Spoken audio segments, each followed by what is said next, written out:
Good evening. I'd like to welcome everybody to the Board of Mayor and Alderman meeting for Tuesday, January 2nd, 2018. It feels weird saying 2018. If I could have everyone please stand for the opening prayer, and please remain standing for the Pledge of Allegiance. Heavenly Father, we thank you for this day that you have given us today. Thank you for this new year that we're looking forward to worshiping you and also for representing this town. Be with each and every one of the citizens here tonight, and the ones that are struggling or in the community, or and keep them safe and keep them warm. Be with our first responders, dear God, and also our military. In your name we pray. Amen. Amen. Well, we have Mr. Ross, would you like to lead us in the Pledge of Allegiance? Pledge allegiance to the flag of the United States of America and to the republic for which it stands, one nation, under God, indivisible, with liberty and justice for all. Thank you. Please be seated.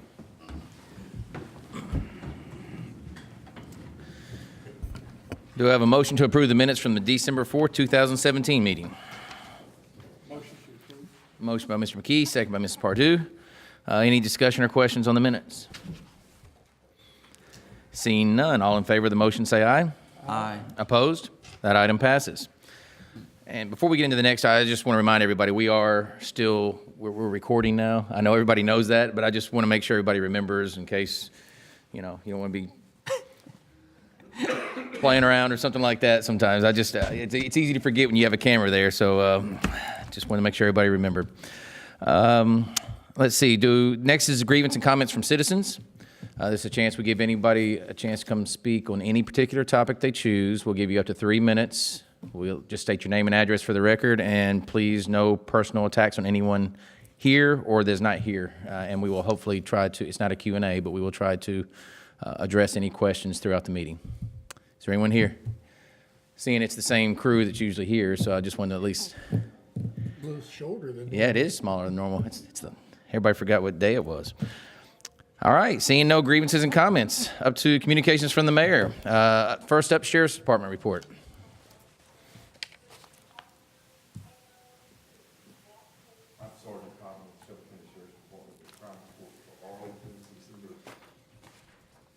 There we go. 2017. Looking at the data on the report, we had 10, we had 10 theft from motor vehicles. All those theft from motor vehicles, the vehicle doors were unlocked. So, and we've been having a rash of this, and we've seen it in other parts of the county, everywhere else, where somebody will come drop off multiple people, kids mostly, young people. They'll just walk down the street and check door handles. All the doors sitting out there. So be very mindful on locking your doors. A lot of times they won't even break in. They're just checking for open doors. Go into the open cars and do what they do. We had 1 vandalism, suspects known, and then we had a simple assault. A couple of intimidation reports too. On Christmas, we had a little incident down here at the Shell station right there, Airline and 70. I'm sure everybody would like to know about that. MPD helicopter followed a car that had been carjacked within the city. It ended up over here. That person took a car from the Shell station, took another person's car, carjacked them, and he was later apprehended over off of Whitten Road. So he was taken into custody that day. And that's about all we have. Just be very mindful on locking your doors, please. Y'all have any questions? Any questions for the Sheriff's Department? Thank you very much. Thank you. If the board will just give me a minute to, we hear this conversation a lot about police department, small town, and, we need this, we need that. Just a funny story quickly. The other morning I was at the gym, and a neighbor from a house in a subdivision over here had called and said, there's somebody breaking in the house next door. And so I texted him back. I said, call 911. Well, I'm sitting there. There's several sheriff's officers working out in the gym, and they're standing right next to me. I tell them, well, they're in their cars before you even know it. Mm-hmm. And they're pulling up on the scene the same time a sheriff's officer is. And luckily, it was not a break-in. It was a group there that was there to do some work inside the house, and they didn't have the key, and they broke in with a crowbar instead of doing something else, but still, we had off-duty and on-duty guys there within minutes. So people don't realize the response that we get around here. So I just thought it was very funny, but it was very nice to know that those guys are willing to drop what they're doing on a dime and be there. So Oh, we yes, sir. appreciate it. When that incident happened right here at the Shell station, that was during our roll call. We had plenty of cars there, and they were there. Yeah, that's what I heard. So, I know, that's right. Nobody realizes how many people are out here Exactly. on or off duty, undercover, or whichever. So we appreciate it. Yes, sir. Thank you. Y'all have a good night. It looks like Mr. Hewitt is not here yet to do our audit report. So we're just going to delay him throughout the agenda until he gets here, and then we'll just kind of rearrange it if there's no objection from the board on that.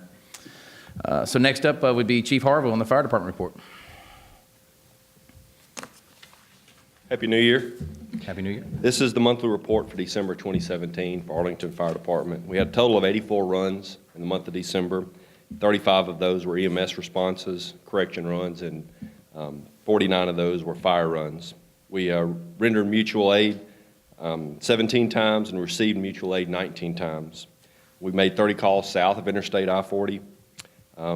Two special calls that we made for the month of December was they had a partial collapse at a construction site. We had 2 workers fell probably 9 or 10 feet with lower extremity injuries. And we also made, during the heavy rains we had right before Christmas, we had a car submerged off the road down at Highway 64 and Carver, Arlington. Luckily, nobody was inside. There was 3 instances where Arlington was on other calls and Shelby County Fire responded inside the town of Arlington. We made a total of 11 inspections, 1 smoke detector check. We installed 3 bullets on special activities. One, as you know, we have a CIP to replace the outdated siren on top of the host tower. The siren has been purchased. It's at Public Works now. We've requested, Ms. Owens have requested through MIGNW to have power installed at a utility pole and behind Town Hall. That's where the new siren will be, and they will remove the old siren off the tower. So as soon as we have power, we can coordinate that. We established 3 committees internally with Arlington Fire. One is a grant committee to talk about grants. Another one is a uniform committee, and then apparatus committee. We've met with all 3 of those individual committees for direction. And we finished up our first semester with the Arlington Community Schools, specifically Arlington High School, for the emergency responder program that our 3 paramedics have been doing there. That completes our report. Thank you. Any questions for Chief Harville? We appreciate it, and I know the board probably appreciates your weekly update too. So so we appreciate it. Next up, special census update. Mrs. Owens.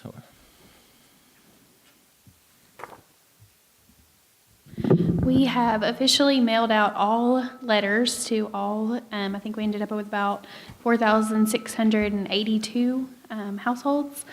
So we have sent all of those out. Some went out last week, some went out today. We've had some returned already, but information can be found on the website, and we will do another second mailing at the end of this month, just as a courtesy reminder. So we're moving forward with that, and hopefully we will have everything back by the end of February to finalize in March. Any questions on the special census?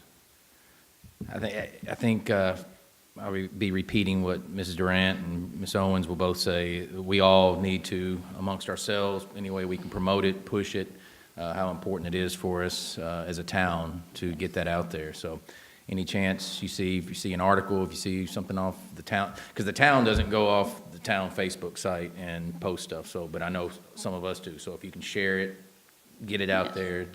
And it's posted on our Facebook, so you should be able to share directly from that. Yes.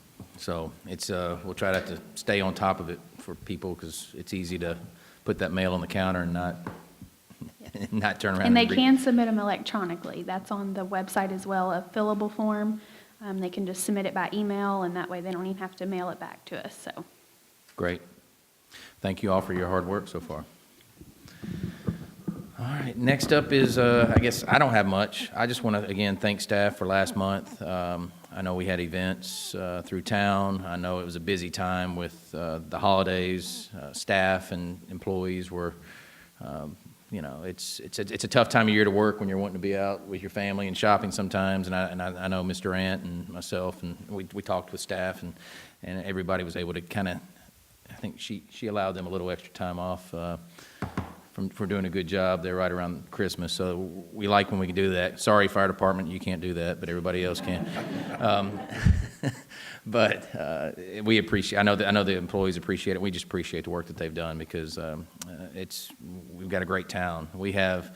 I know Ms. Reeder's not here. I think the last report I had last month or 2 weeks ago was 110 new home permits. I don't, unless we had some come in the last couple of days. I'm not sure. We've recorded 2 new subdivisions. We expect permits any day on those 2, and we've got 1 more to record this week. So we have 3 new subdivisions that are getting ready to start issuing permits. 2018 is going to be, I think, a pretty busy year, and which is good. I mean, I think 2017 on our new home permits was the highest it's been in 7 years, 6, 7 years. I think she said 9 9. years. See, I'm selling it short. Yeah. So it's good, but it also means we have a lot more to keep up with. So you know, we expect a lot of our employees, and they're having to blow and go and keep up with it. So we appreciate that. The chamber lunch is next Wednesday. That is correct. Would you have anything you'd like to add to that? We have a man coming, he's a leadership consultant, so he's going to be talking to our business community about leadership skills. So that would be a great. Okay. great one. And that's next Wednesday at 11:30. That's correct. No, not tomorrow though, but next Wednesday, a week from tomorrow. Yes. Yeah. The 10th, I forget we have a Wednesday between now and then, so. January 10th. Okay. All right, thank you. And that's all I have. Does this board have any announcements they would like to make, or? No? Okay. On to committee reports. Any of the committees, well, we didn't have much meeting last month. Anything slow? It is a slow month, and it's a slow start to the year, but I think it's going to get going pretty fast. All right, we're on to old business. Item 8, Treasurer's report, I'm sorry. That's under the committee reports. All right, for the general fund, we had a beginning balance of $1,139,331.28, and an ending balance of $916,286.45. On our sewer fund, we had a beginning balance of $1,815,215.82, and an ending balance of $1,899,057.39. Any questions on the treasurer's report? Last thing, you want to make an announcement about the finance committee? Do you have I know you sent the email out, just remind everybody of the next finance committee meeting. Yes, the first finance committee meeting will be this month. It'll be January 25th at 5:30. I believe it's the 25th, I'm sorry. 24th, actually. 24th. The 25th is a conflict this month. We're going to have the economic development training that the chamber is actually hosting. So it will be the 24th, but moving forward, it'll be on the 4th Thursday of every month at 5:30. Yep. All right, well, she'll send a reminder out for everybody, so, thank you. Okay, on to old business. Item A, second and final reading of ordinance 2017-12 to amend the Town of Arlington, Tennessee budget for fiscal year ending June 30th, 2018. Mrs. Owens. There are no changes between first and second reading. However, you will note that there has been corrections made on the actual ordinance page, and that's just to reflect the typos from last month, and staff recommends approval. You heard the recommendation by Ms. Owens. Do I have a motion to approve? Motion to approve. Motion by Mr. Brooks. Second by Mr. Harmon. And before we get into discussion, we have to have a public hearing. So would anyone like to make a motion to suspend the Board of Mayor and Alderman meeting and open a public hearing? Motion to suspend. Motion by Mr. McKee, and Yep. second by Mr. Brooks, both of them.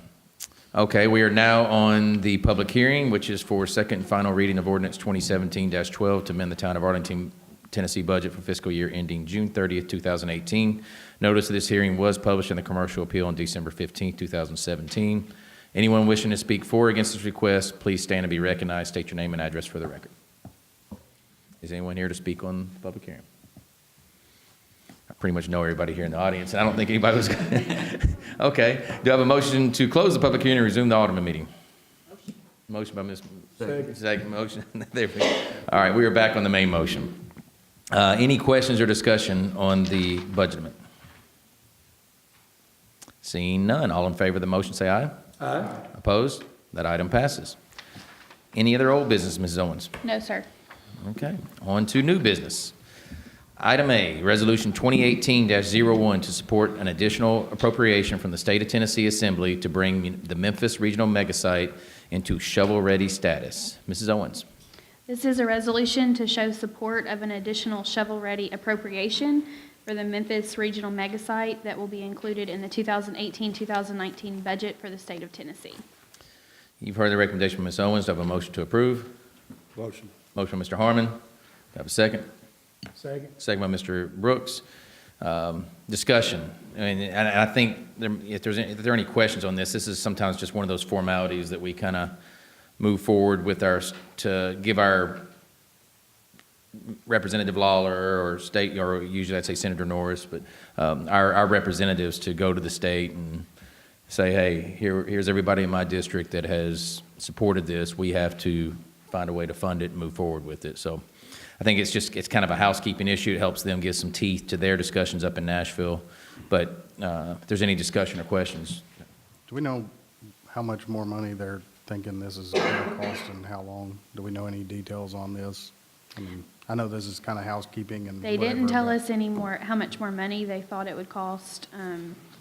It hasn't been given to us if they have. So my understanding is they're having to do the sewer from that site to the Mississippi River at this point now, and rather than doing it to a local sewer system or river. Money well spent. A lot of money. I know Mrs. Howes They have a lot of may be houses. familiar with it. Are you very familiar with anything else beyond that, or? No, the sewer issue is the issue, Mhm. is my understanding. I believe they've already spent 110 million.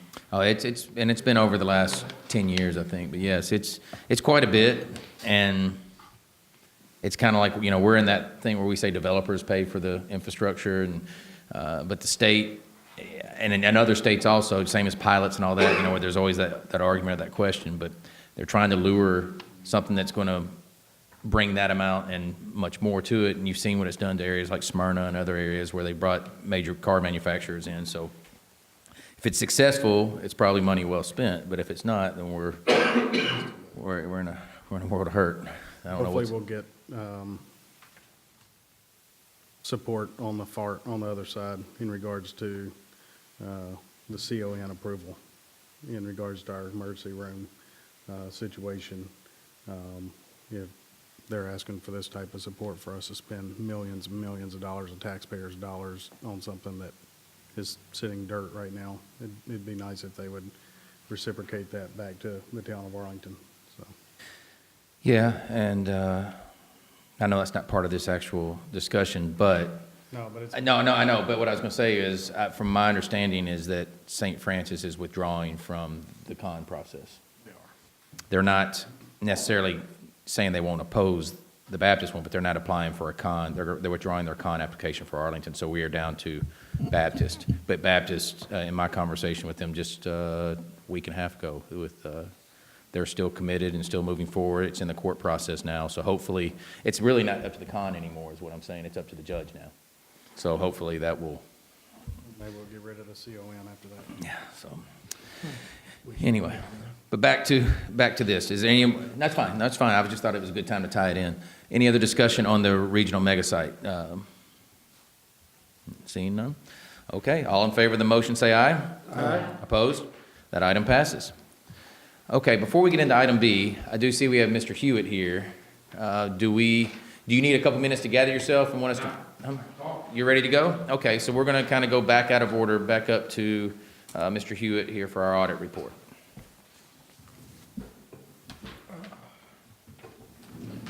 Needs a minute to thaw out. Yeah, if you need a minute, I've got another item or two we can take I'm care of. good. Okay. I'm good. I do apologize for being late. We just issued those reports that are being handed out to you, and they are literally hot off the press. Although the cold car, I think on the drive over here, cooled them off just a bit. But y'all had to have that issued last week, and there was an electronic copy issued to you at the end of last week, which I believe was filed with the the bond rating agency that has a deadline. Your debt covenants have a deadline on that. Do apologize for the delay. We thought we were going to get it a little to you a little bit sooner, but there was a delay in issuing the school systems audit, which was beyond their control. It was an issue in Nashville, which in turn, with the retirement system, the Tennessee Consolidated Retirement System, which in turn delayed us. So it was just a trickle-down effect. But it was issued in time to meet your debt covenants. If you'll flip over about 6 pages in from the front there, and this is 111 pages, and I realize I'm going to talk for a few minutes, and I will end by saying, do you have any questions? And that's a little bit unfair, seeing as how we just handed it to you. So I'll cover the highlights, and if y'all would like me to come back later on, if you have any questions, after you think about it and sort of study over it. I will tell you, don't read it before you go to sleep at night, because if you have an insomnia, it'll cure that. But anyway, I'd be happy to come back at a work session or another meeting to talk again. Over on page 2, which is, you'll see our letterhead in there. This is our report on the financial statements. Actually, page 2 isn't numbered, but it's right after this blank page that says financial section. The highlighted there in the second paragraph, it says management's responsibility for the financial statements. And again, this is a change that was put in several years ago, and I like to cover it because even though we help you all draft this, it's about the actual writing of it is about 98% ours. They're not our financial statements, they're your financial statements. The only thing that belongs to us in here is a couple of letters that we issue to you. And below that is the auditor's responsibility. Our responsibility is simply to express an opinion on the accuracy of the financial statements. As I said, we do not audit the community schools. That is, those statements are included in here because it is a component unit of the town of Arlington. Our opinion with respect to the financial statements or financial information on the schools that's included in this report is based solely on the opinion of their auditor. We've not gone behind them and checked anything. If we flip over a page, the first paragraph there is the opinion. And in a nutshell, it's what we call a clean opinion. These are an accurate representation of the financial condition of the town. There are a couple of notes there. There was a change in accounting principle for post-employment benefit plans, which was driven by the school system. And an emphasis of a matter, restatement of net position, which again is related to post-employment benefit plans that are a part of the school system. Okay, if you'll flip over to page 11, we'll get into some of the numbers.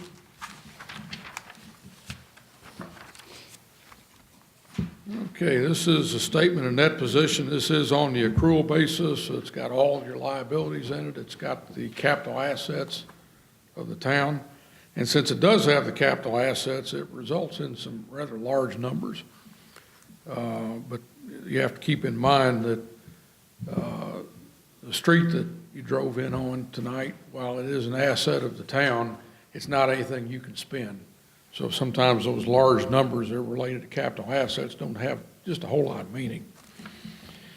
Okay, the total assets, and this does include, this is the entire government, so it does include the community school system. We're just over $205 million. That's an increase of $9 million from the previous year. And the big increases are in investments. That was up by $2.6 million. Intergovernmental grants receivable, that's mostly money that's owed to the town by the state of Tennessee. That was up by $4.8 million. And that was almost all in the school system. And then capital assets were up by a total of about 2.5 million. Okay, next page, page 12.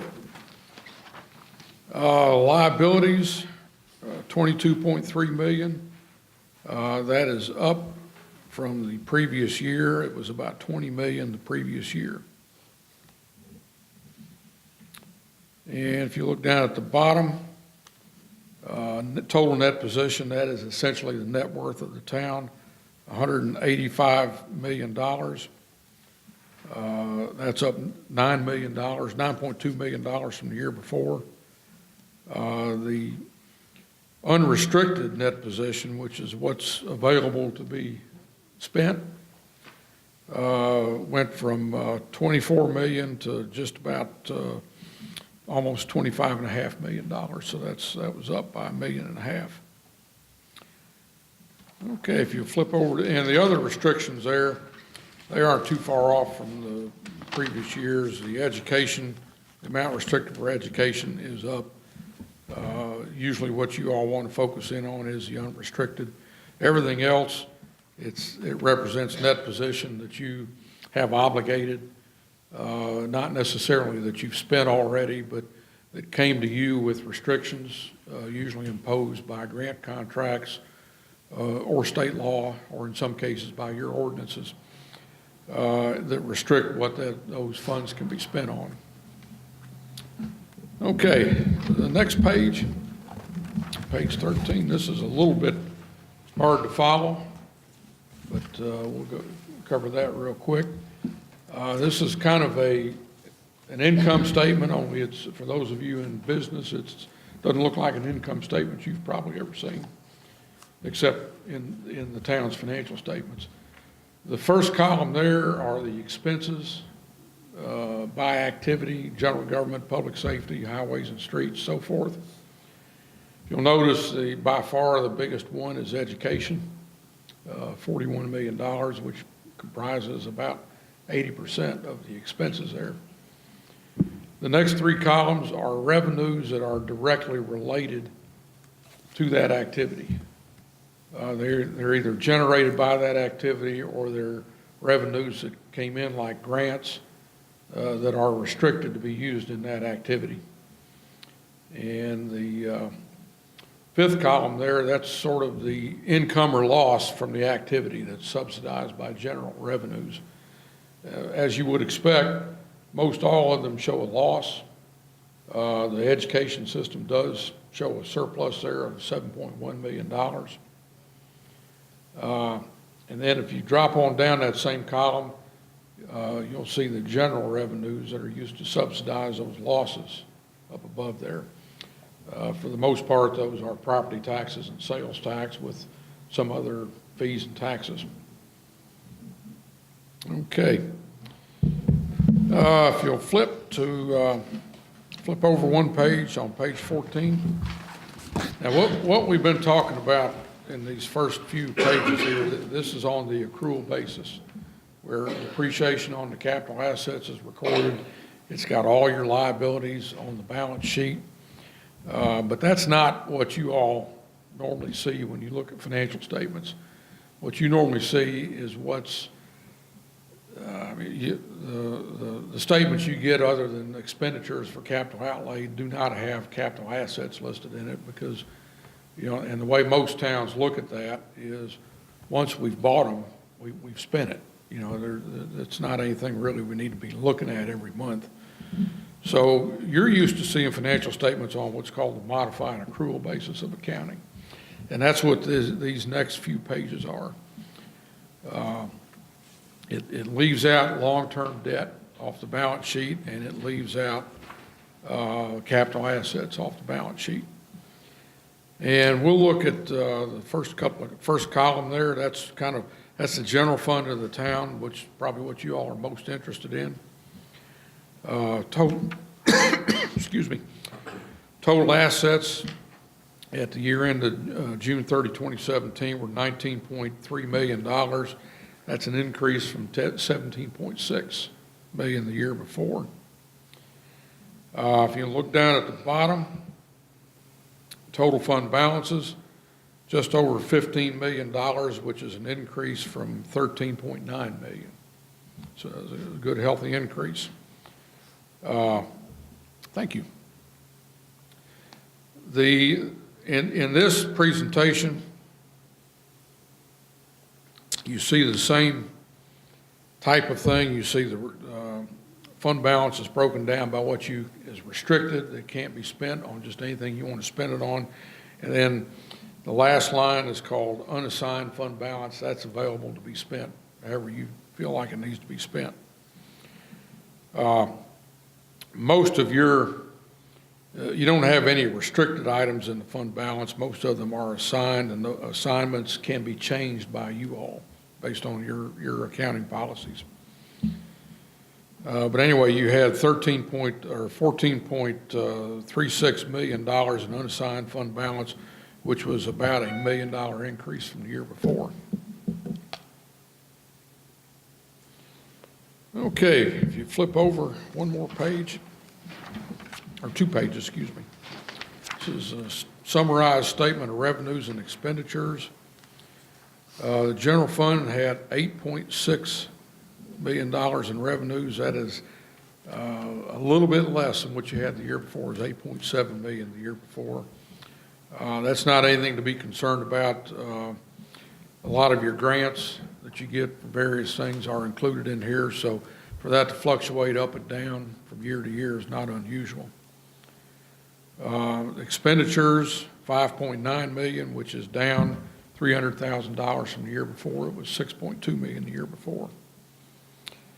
So your revenues over expenditures were about 2.7, which is actually up from the previous year. Previous year was 2.5 million. The transfers out, 1.55 million. That is transfers to the school system and transfers to the solid waste fund. For a net increase in fund balance of 1.1 million, which is very close to what it was the year before. The year before that was 1.2 million. Okay, if you'll flip over to page 36. This is the other one that you all probably have the most interest in. Well, I shouldn't say that. You're interested in all of it. But usually the general fund and the utilities are what I find aldermen are most interested in. This is the statement of net position on the sewer fund. Assets of 33.5 million, which is down very slightly from the year before. That was 33.8 million the year before. Liabilities, 11.8 million, which is down $800,000 from the year before. It was 12.6 million in 2016. Total net position, 21.7 million, which is an increase from 21.2 million. And of that, that sounds like a big number, but remember you got a huge investment in the the sewer plant that you've installed over the last 15 years. So just about half of that net position is the net amount that's invested in capital assets, which is the capital assets minus the debt that you've not retired on related to that. And the rest of it is unrestricted. It's available to be spent. If you flip over one page, the operating statement is there. You had revenues of 2.4 million, which was about a $100,000 increase over the year before. Expenses of 1.656 million, or 1.66 million, which is an increase from the year before, over the year before. It was 1.6 the year before. Operating income, 737,000, and the prior year that was $800,000. And probably the biggest thing that accounted for the difference, if you look at the repair and maintenance line item under expenses, that was about $100,000 more than what you had the year before. And that does account for the decrease in the operating income for the most part. Then the non-operating section, which is interest earned and debt interest expense. for a change in net possession of $536,000, as compared to $629,000 increase the year before. And again, the majority of the difference there is attributable to the increased repair and maintenance cost. Okay, that is probably just about it. I will direct you back to the back on page 107. I tell you what, go to page 106. Let me cover that. This is a summary of the federal money that you all received. Now, not all of this comes directly from the feds. In fact, I think it all passes through the state of Tennessee. But even though the state gave it to you, it originated with the federal government. I always point this out because I like for my clients to know how much they're depending on the federal government. In you all's case, not very much. Some say that may not be good because you ought to be getting more. A positive thing to think about is as the people in Washington figure out the federal budget, sooner or later, they're going to have to quit spending money. And small towns that are really, really dependent on the federal government to operate are going to feel the pinch. You all, sometimes you get big projects and you get grants for those, but as far as operations are concerned, you all are not dependent on the federal government, which to me is a good thing. Okay, if you flip over a couple of pages, this is our internal control and compliance letter. The other thing we're obligated to do is assess your internal controls and compliance with laws that might affect your financial statements. We did have one finding in this regard, and if you'll flip over 2 pages to page 109, we've got an explanation of that. There was an equipment purchase made without obtaining appropriate bids. You have to obtain competitive bids when the purchases exceed $10,000. That is your criteria, that's not the state's criteria. That's what's in your charter and ordinances. My understanding was a department head misunderstood the rules. But I think that's been resolved. We got a long response there from your city administrator, and it's my understanding that this has been taken care of and probably won't happen again.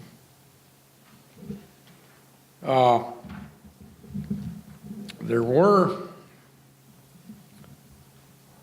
some findings in previous years. If you flip on the next page, you'll find where those have been, we've acknowledged that those have been corrected.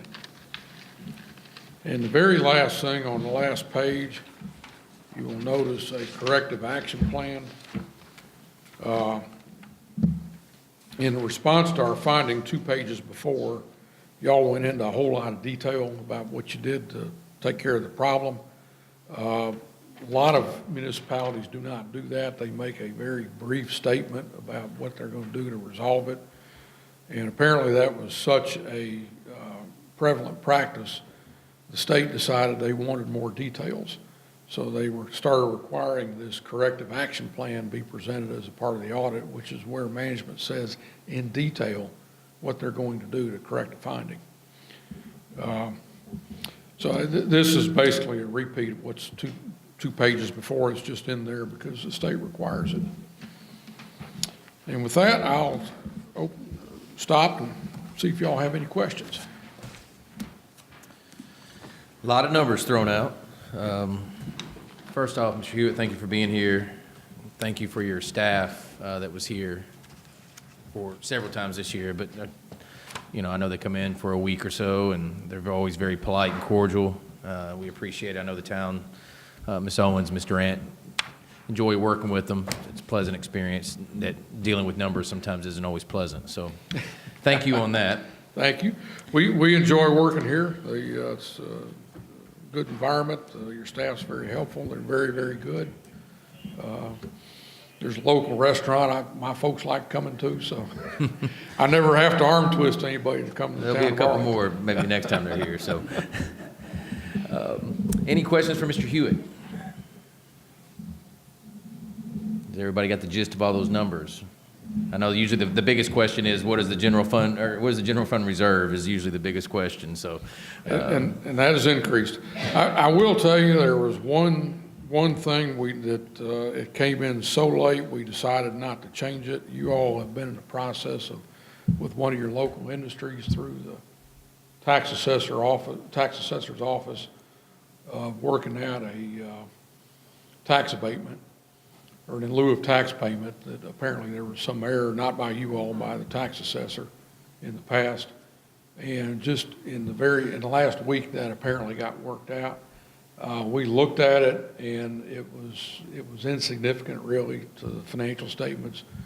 So we decided to let that correction of that flow through the next year, as opposed to going back and start changing about half of this report, just to change I think it was net of about $15,000. $11,700. Okay. I knew it wasn't much.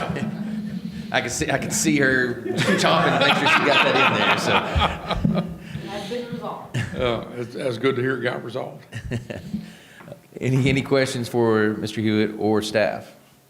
I wish I could remember the exact words of how Hugh always I was asked trying the to- question, but strength and stability of our financial standings, where are we at?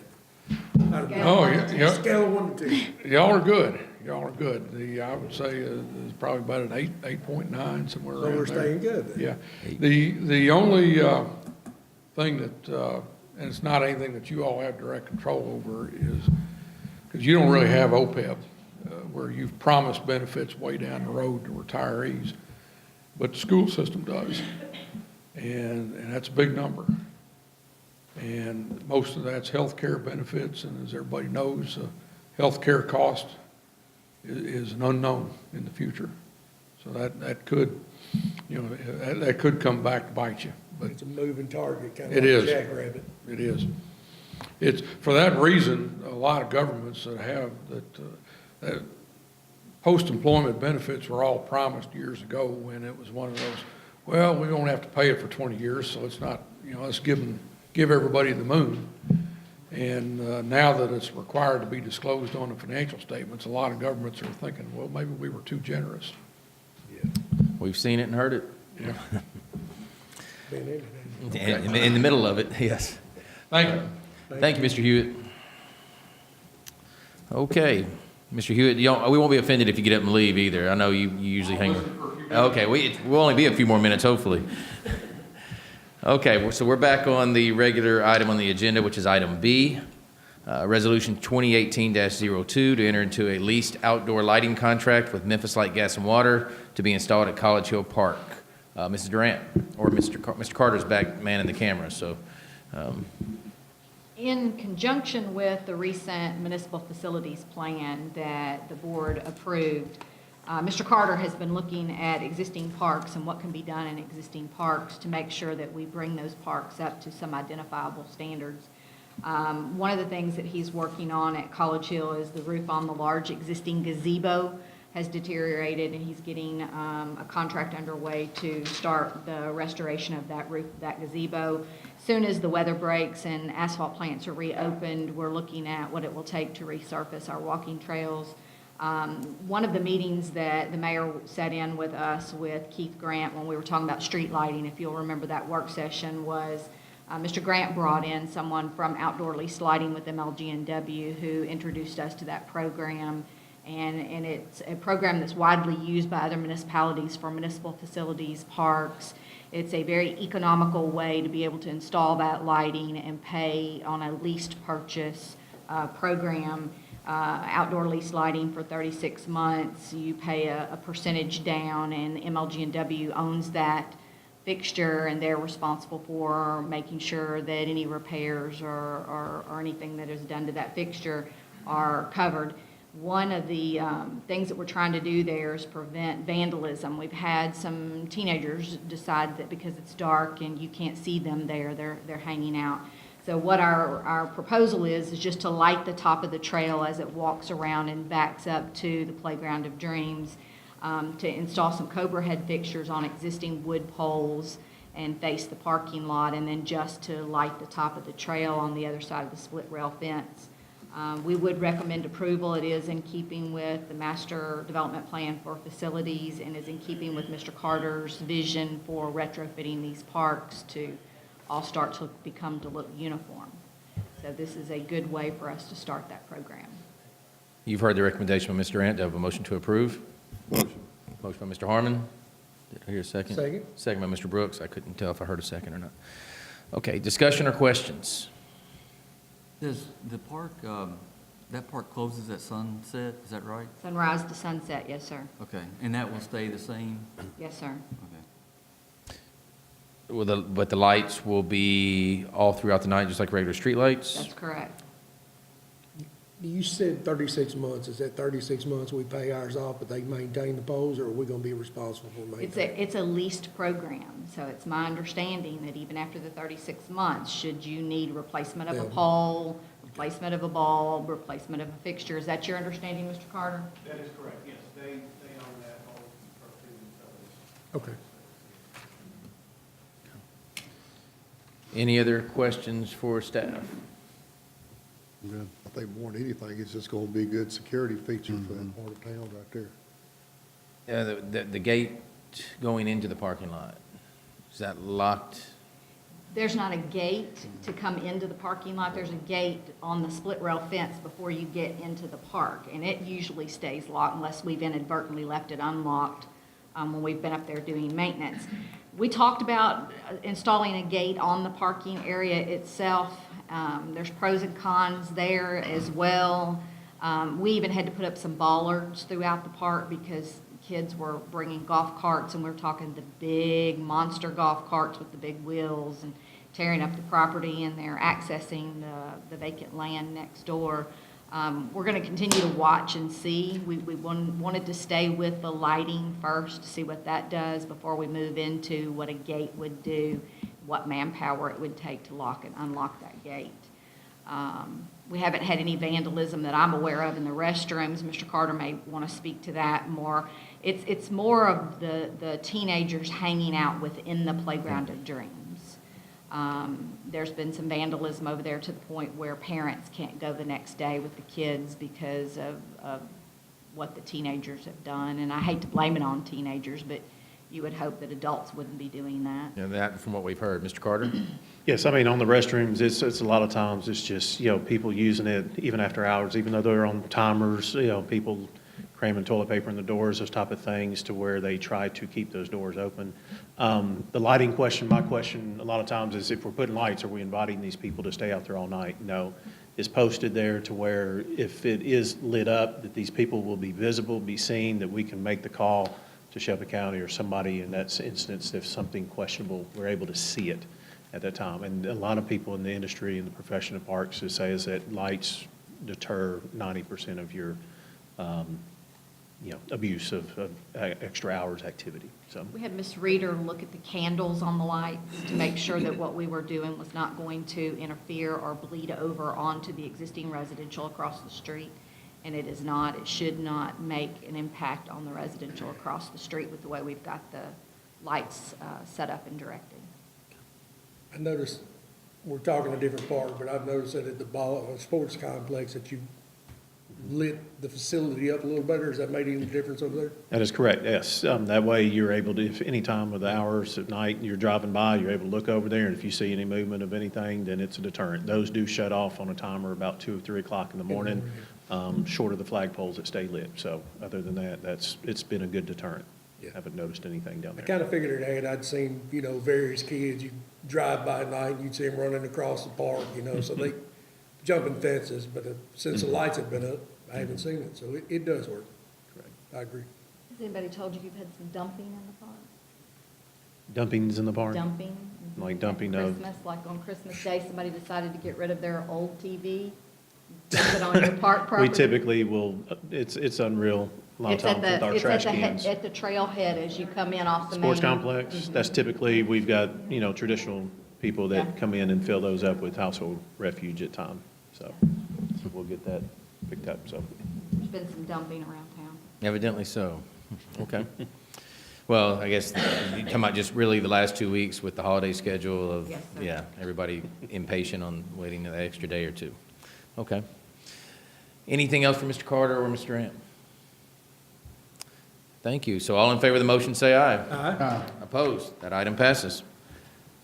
Item C, Resolution 2018-03 to authorize a special event permit for Arlington High School's Best Buddy chapter known as the Run the R Word Out of Town. Mrs. Owens. Yes. Arlington High School's Best Buddies chapter, they submitted a request to host a 5K. It will result in road closures, and they have provided a copy of the organization's status as a charter nonprofit, and they've also issued a certificate of insurance listing the town of Arlington as an additional insured. They turned in the application. It was routed to all staff. Each department had a chance to submit comments. We actually even worked out with the organization an alternate route because the original route that was submitted wanted to close 3 major roads in Arlington and completely enclose one neighborhood where they had no access. So emergency personnel and public works both had concerns about that. So we've worked with them. We've submitted to you tonight an alternate route that has been agreed upon. And it also is going to close less roads, but we'll also need less manpower from the town's part to actually help close the roads. And staff has recommended approval of this application, but also recommended comments that have been attached as Exhibit A, and these have been provided to the applicant. So staff recommends approval. You've heard the recommendation. Do I have a motion to approve? Motion to approve. Motion by Mr. Biggs, second by Mr. McKee. Discussion or questions?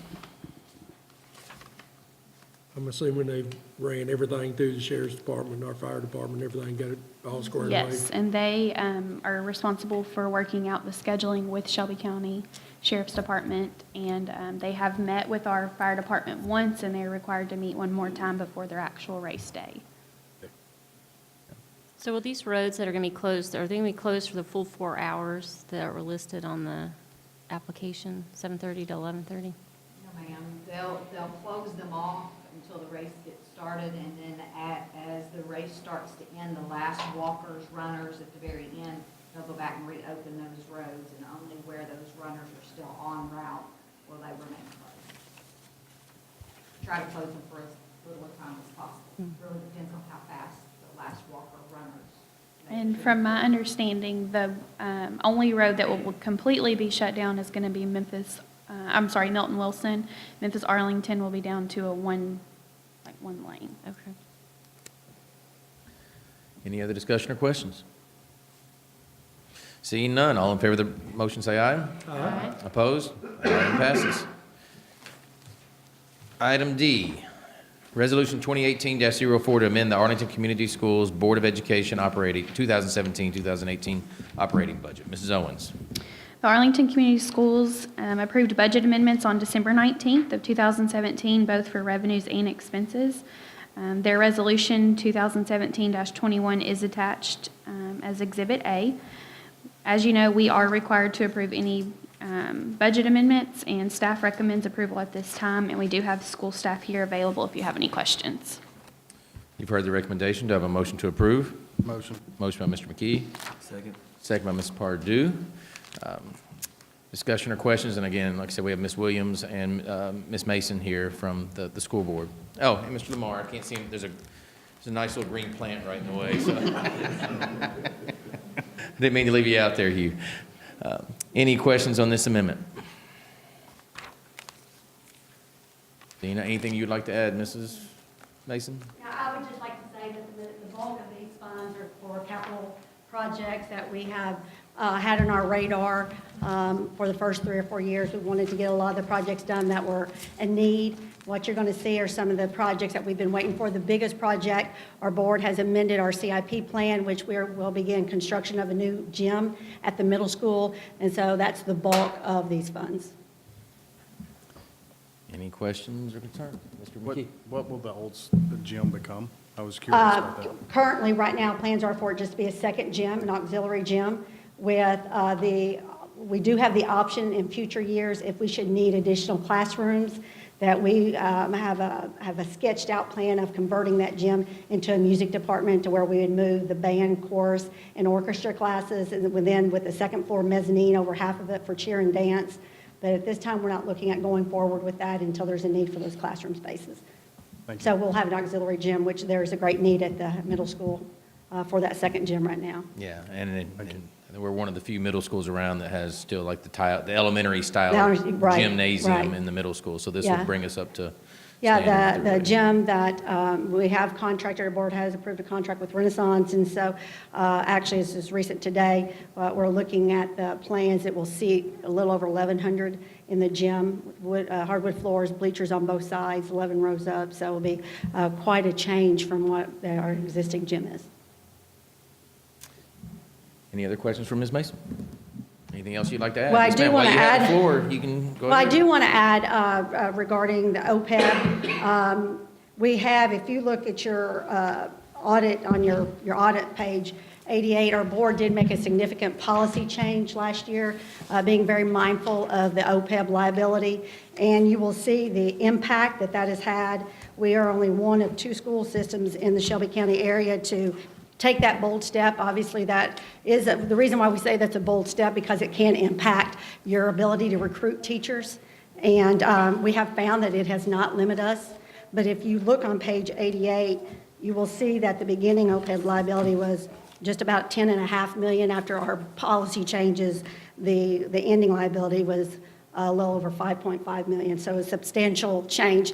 And the biggest piece of that policy change was we did not want to take anything away from the employees that we had that began and were promised certain post-retirement benefits. What we did is we closed the window. So all new employees as of June 1st, 2017 would no longer receive any type of OPEB liabilities, but all of those employees that were with us as of June 30th, 2017 would. We also did take out the life insurance piece of that. But you will see, just making that one policy change has made a significant change. We are continuing to fund $500,000 plus a year to our OPEB trust.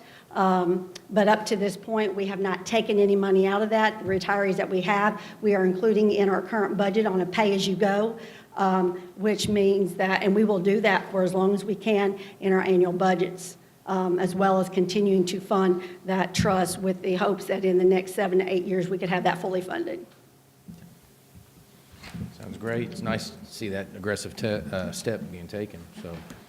I remember that conversation a couple of years ago, actually. Yeah, our board has wrangled with it for about 2.5 years, and he was exactly right. It's a huge issue. You've seen it in Shelby County, billions of dollars in OPEB liability, and so we looked at lots of different scenarios with only giving those folks that are 20 years or above 15, or then do stipends, and we looked at lots of different scenarios, had actuaries look at those over the last 2.5 years, but when we got down to it, our board did not want to take something away from an employee that was promised upon hiring, and so this is where we landed, and you can see it still had a significant impact. And real quickly, just because I know we got a couple new board members, and I don't want to insult them, but assuming that they do or don't know something, the difference of the pension, or the state pension versus the OPEB, so. Yeah, what OPEB is that for our employees that retire prior to age 65, they will continue to be offered the same health insurance that our existing employees have, with the system paying at the same rate. Currently, the system pays 67 or 68%, and then the employee or the retiree pays the remaining of that. And so it allows them to keep that insurance until they become available for Medicare at age 65. But they're still considered state employees. They're still considered through the state pension, employees, yep. through the state retirement plan. That's right. I just want to make sure that everybody I don't know what they do or don't know, so I apologize if you already knew that, just want to make sure. And we will be making a full presentation to our board at our retreat next week, actually, on the our actuary report on what were the pieces of our policy changes that impacted us both ways, and then what we're projecting out. Once we get that, we'll be happy to share that piece of the PowerPoint with Ms. Durant so she can share it out if you all would like to see the more specifics of that. Okay. Any questions or comments? All right. Thank you for being here. All in favor of the motion, say aye. Aye. Opposed? That item passes. Any other new business, Mrs. Owens? Yes, sir, we have a grant application, and Chief Harville's gonna Okay. present it. Shortly after Christmas, we received an email from the International Association of Firefighters that the Assistance to Firefighters Grants has opened. It closes on the first week of February. And what that grant is federal funding to allow fire departments to increase where they may lack funding for equipment or apparatus. We just, like I mentioned before in our brief, started our grant committee, and we would like to reach out and apply for the AFG, and we seek your approval to do that. We're not too optimistic at this point.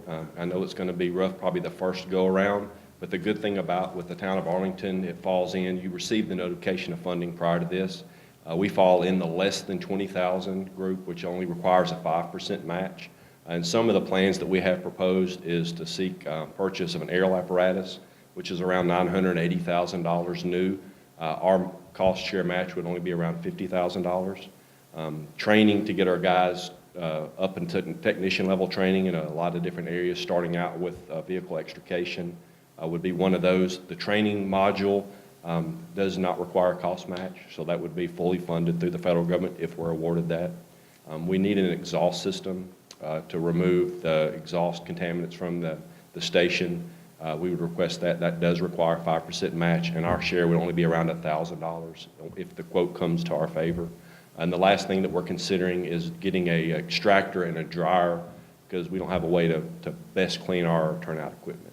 And so those are the four things that we're looking at trying to apply. All total, everything comes less than $60,000.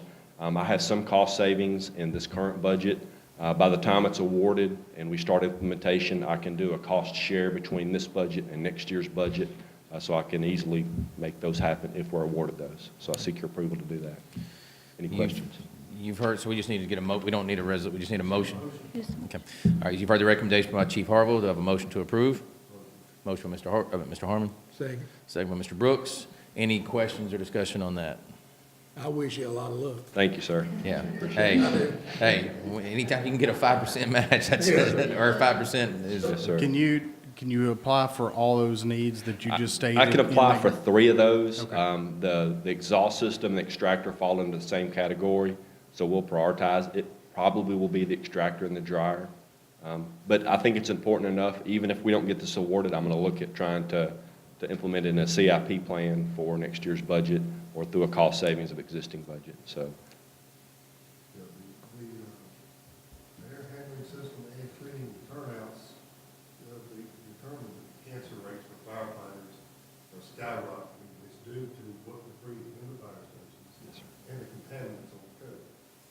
And fire stations all over the country now are trying to pull down the costs from cancer claims that are going through this process to try to help alleviate a lot of issues. That's excellent. Any other comments or questions? Hope you get it all. Thank you, sir. All right, so all in favor of the motion, say aye. Aye. Opposed? That item passes. Any other new business, Mrs. Owens? No, sir. Okay. So on to the approval of the bills for payment. Do I have a motion to pay the bills? Motion. Motion by Mr. McKee. Second by Ms. Pardue. Any objection to paying those bills? Seeing none, that item passes. Any other announcements before we adjourn? Seeing none, do I have a motion to adjourn? Motion by Ms. McKee. Any objection? Meeting adjourned. Thank you.